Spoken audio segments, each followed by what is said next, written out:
that we are very familiar with, unfortunately, from his time at Crystal Palace, where he kind of made a habit of scoring late and important against Liverpool. For Bournemouth, it's awesome. Eddie Howe, youngest manager in the league. Yes. This is a team who it's been well chronicled, the fight, the struggle for them to get where they are now. The fact that they have survived. Just getting to the Premier League that they've survived is a victory in itself. We talk about the injuries.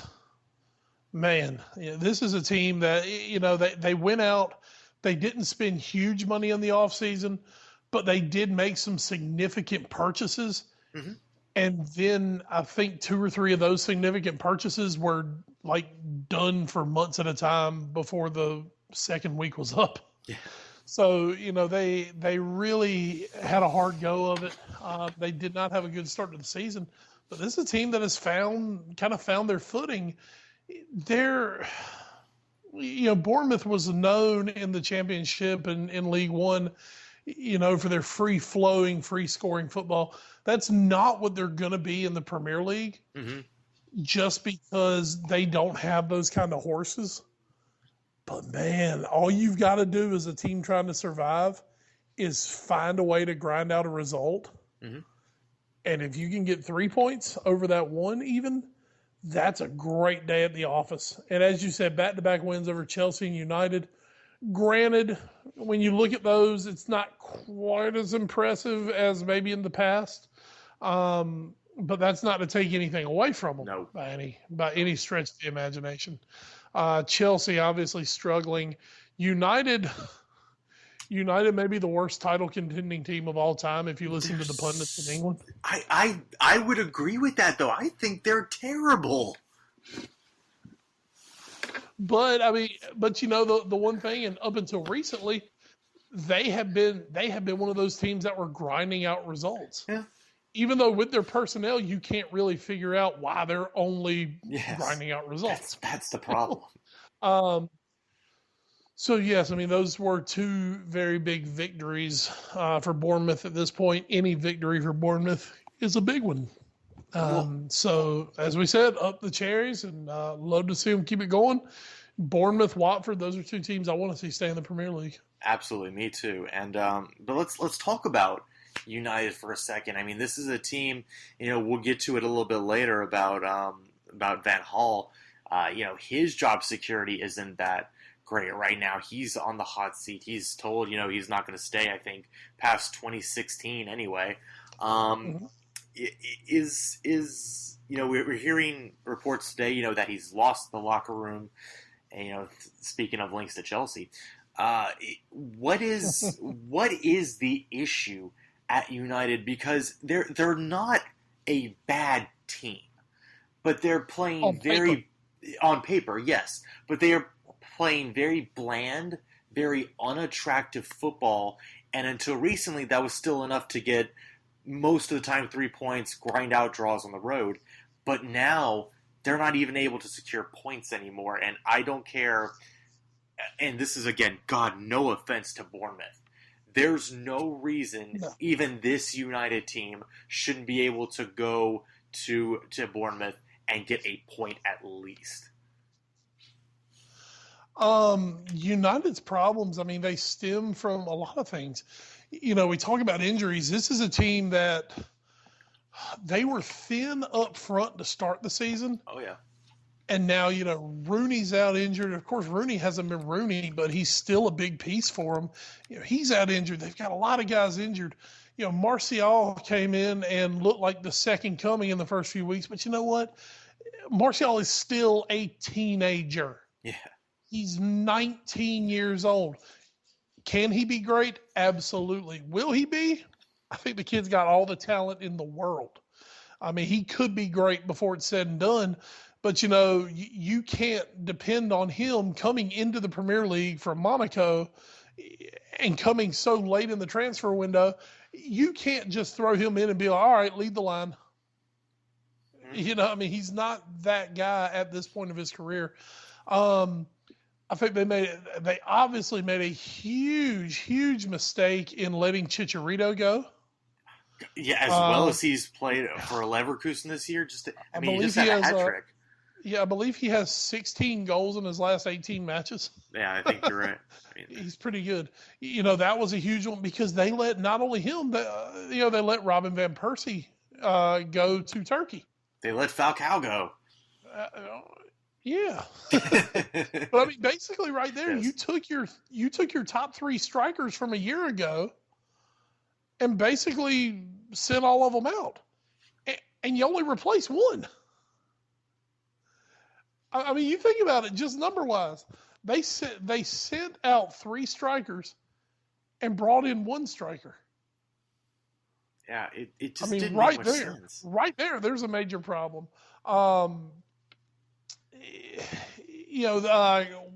Chris Smalling is out injured right now, and that's really showing that they do have deficiencies at the back that, by God, I can't believe I'm saying it, of all things, Chris Smalling was covering up. Yes. De Gea has been fantastic, but at the end of the day, a keeper can only do so much at the end of the day. And right now, De Gea, they're basically asking De Gea to stand on his head, as they say in hockey. Yeah. Stand on your head and win every match for us, and that's not fair. They're talking about starting James Wilson. No, I'm sorry, not James Wilson. James Wilson's out on loan as a striker. They're talking about starting Nick Powell this weekend. Yeah. Nick Powell was an academy player 2 months ago. Yeah.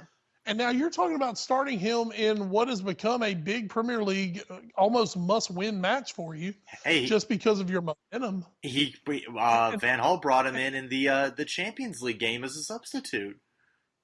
Exactly. That's just because they have no one. They're so thin. And Nick Powell's another one of those. Nick Powell's a hot young English talent. There's a thing, young. Yeah. I believe Nick Powell's maybe 17, 18 years old. And once again, much like Martial, you're asking these guys to lead your line. That's just, oh man. I think they did a really poor job of covering some deficiencies in the transfer market. They lose Di Maria. They don't really replace Di Maria. Yeah. This is a team that got by on their defense being so good early in the season. And now, once again, like we say, Chris Smalling out, Wayne Rooney out, that's your leader. I'm telling you, if the other top 5 teams were doing what they were supposed to be doing, I don't know if Van Gaal would still be there, because there's no way United would be in the top 4 at this point. Yeah, and that's the only reason he's safe right now is because the rest of the league has been such crap and no one's tried to run away with this competition. Yeah, that's a scary thing. You think United still have a realistic chance at winning this league right now with where they are in the table.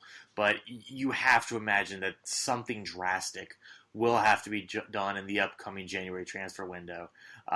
You're right. It was a complete failure, I think, this summer, really. And there's nothing else to call it than to not secure a top-level striker. They did bring in Bastian Schweinsteiger. They did bring in Morgan Schneiderlin, 2 great additions, but they didn't address their most pressing need, and that was up top to get a striker.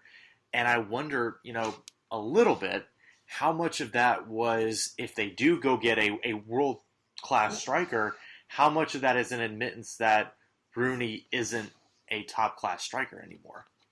Well, I think everyone's somewhat come to that conclusion. Rooney himself, they've played him over the last few seasons almost more as a midfielder. Mm-hmm. And the thing about Wayne Rooney is, Rooney obviously has all the experience in the world. Rooney still can pick out a great pass. Mm-hmm. Rooney, I think his game has just become more of a midfielder game now. He's kind of lost that prowess in front of goal. But I think Rooney is good enough and smart enough as a player. Not saying Rooney's very smart as a person, but yeah. I think Rooney's smart enough and good enough as a player that he can adjust to a new role at this point of his career. Okay. Well, if we're going to talk about teams that did not fill their deficiencies in the summer transfer window, let's head to Monday's game, where we have Leicester City 2, Chelsea 1. Oh, remember that heady time where we thought that Pedro would be the steal of the summer, Chelsea taking them right out of United's nose, and how Chelsea would just be fine and dandy, and then no. I will tell you this. I think right now United would much rather have Pedro than Chelsea would. You're not wrong.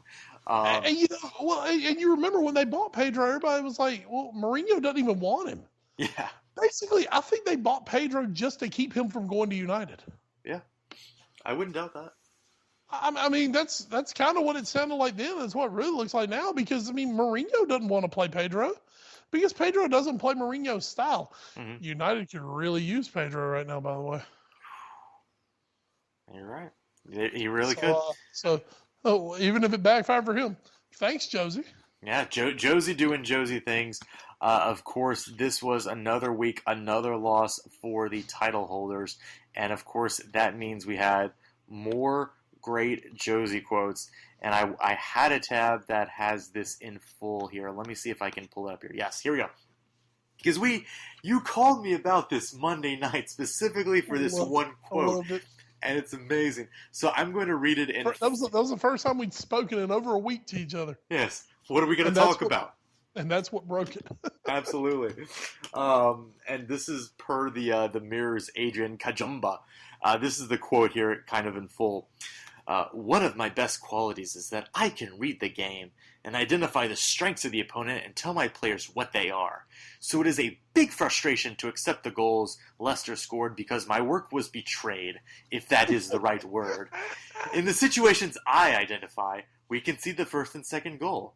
The mistakes were there. One possibility, this might be a better line, one possibility is that I did an amazing job last season and brought the players to a level that is not their level, and now they can't maintain it.